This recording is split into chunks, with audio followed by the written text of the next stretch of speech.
এটা তেলাকুচি ফল, তেলাকুচির গোটা। এটা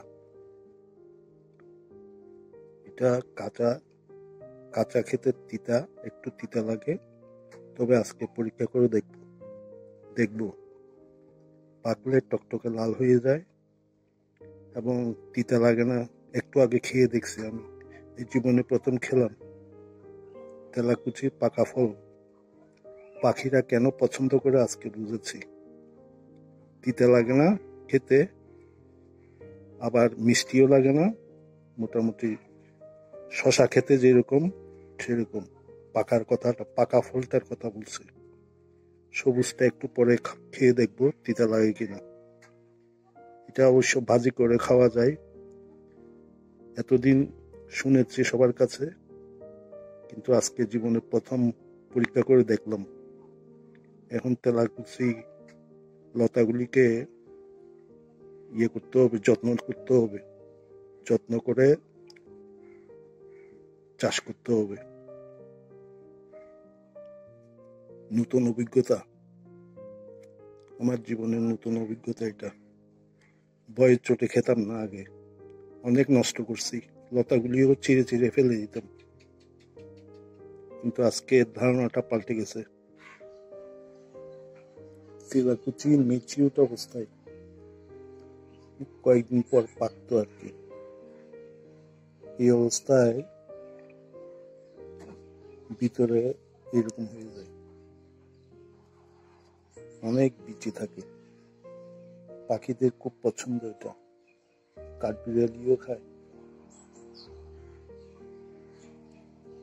এই প্রথম জীবনে পরীক্ষা করে দেখলাম। অনেকে খেতে শুনেছি, আমি নিজে খাইনি, আজকে পরখ করে দেখছি। ঢেঁড়সের মতো পানি বের হয় মেচিউট অবস্থায়। পাকা অবস্থায় সেটা একদম পানির মতো।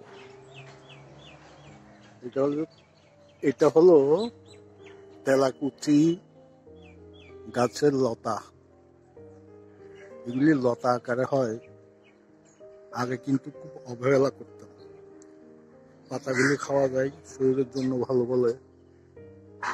তারপর তেলাকুচি ধরে কাঁচা এগুলি ভাজি খাওয়া যায়, এমনও শশার মতো খাওয়া যায়। আজকে খেয়ে দেখলাম পরীক্ষা করে, এতদিন সাহস করিনি। এটাও পাকলে লাল হয়ে যায়। এটা পাকাটা খেয়ে দেখছি আজকে, পাকলে ঠিক এই রঙের হয়। কাঁচা খেয়ে দেখলাম, তিতাও না মিঠাও না।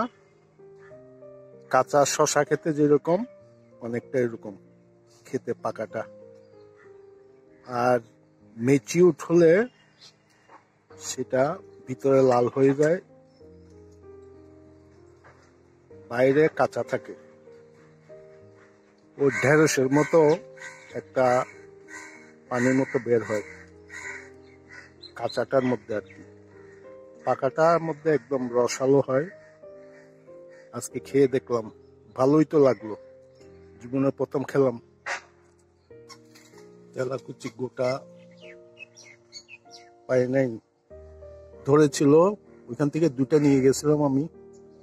এখন রেকর্ড করতে চাচ্ছিলাম যে খুঁজে পাচ্ছি না।